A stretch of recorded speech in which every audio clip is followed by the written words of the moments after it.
भगवान शिव जो है वो शिव ही है, उनके जैसा कोई त्रिभुवन में नहीं है। वासुकी नाग का यज्ञोपवीत पहने हुए है, भयंकर फणधारी विषधर उनका माला है, और गंगा जी जटाओं में है।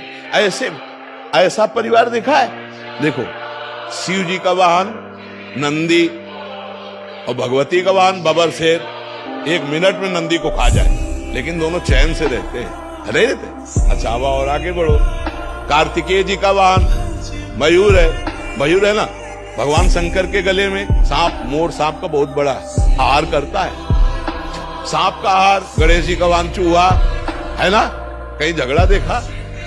बिल्कुल शांति से पूरा अरे शिव की क्षमता कोई कर सकता है? शिव तो शिव है। व्यसन करने में शिव को मतलब है कि भगवान शंकर नशा करे? अरे यार, वो तो परमात्मा है यार, वो तो महादेव, देवाधिदेव महादेव है। नहीं, ऐसा नहीं। शिव जी ने तो हलाल जहर पिया, भले 1 बूंद पी के दिखाओ। ये सब कोई जानता है कि नहीं? समुद्र मंथन में जो पहला हलाहल विष निकला भगवान शिव ने पिया। आप करो, शिव जी कोबरा को गले में डाले तो एक बार कटवा दिखाओ। शिव जी ने गंगा जी धारण किया, 1 बाल्टी पानी धारण करो। शिव जी ने गंगा जी धारण किया, 1 बार। शिव जी कभी भांग नहीं खाते। मंत्रों के द्वारा विजया शब्द से उनका अभिषेक किया जाता है, अभिषेक किया जाता है। शिव जी के ऊपर जहर का फल चढ़ता है, धतूरा का। शिव जी के ऊपर अकौड़ा का फूल चढ़ता है, चढ़ता है ना, खा लो, जहर है, हलाहल जहर खा के तो दिखाओ। धतूरा का माला चढ़ता है, विश्वनाथ जी का वो पहले बैच में आए थे, वो लाते कभी कभी पूरा धतूर का माला। या एग्जाम्पल तो किसी का भी आप दे सकते हो। आप कभी देखा है लोग कहते हैं भगवान शंकर चिलम, ऐसा कहीं लिखा है? अरे ये सब अपने मन के विलास हैं। वो जगत की रक्षा के लिए हलाहल विष पिया, समझ रहे ना? तो जो हम सोने के समय रट रहे थे, वही जगने के समय चेतना जागृत होते ही निकल पड़ा। राधा राधा राधा। वैसे हर एक आदमी अनुभव कर सकता है।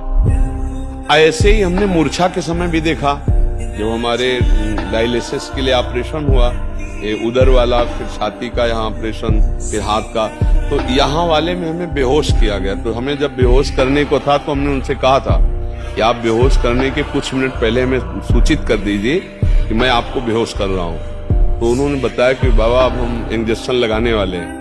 तो हम, जो हमारा चिंतन था, मानो मृत्यु का समय, हम ऐसे गाढ़ चिंतन किया। तो जो हम पद शुरू किए थे, तो जब हमारी मूर्छा भंग हुई तो अगली लाइन वही चल रही थी। शयन के समय, मूर्छा के समय, तो वही आप मूर्छा जैसा समझ लीजिए इसको।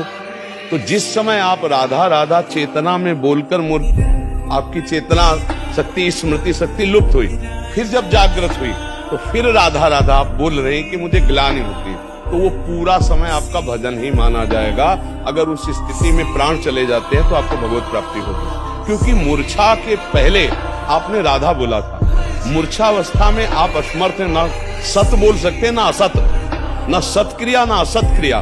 तो अब आपका राधा ही माना जाएगा वो प्रारंभ का, और उसी से भगवत प्राप्ति हो जाती है। जैसे कोई सुबह बोला राधा और बेहोश हो गया, अस्पताल में भर्ती हो गया, और उसे होश ही नहीं आया, समाप्त हो गया शाम तक, उसे भगवत प्राप्ति हो गई। क्योंकि अंतिम उसकी चेतना में पहली बार राधा जो निकला फिर मूर्छित हो गया, तो उसका वही माना जाएगा अंतिम समय स्मरण, और उसी से भगवत प्राप्ति हो जाएगी।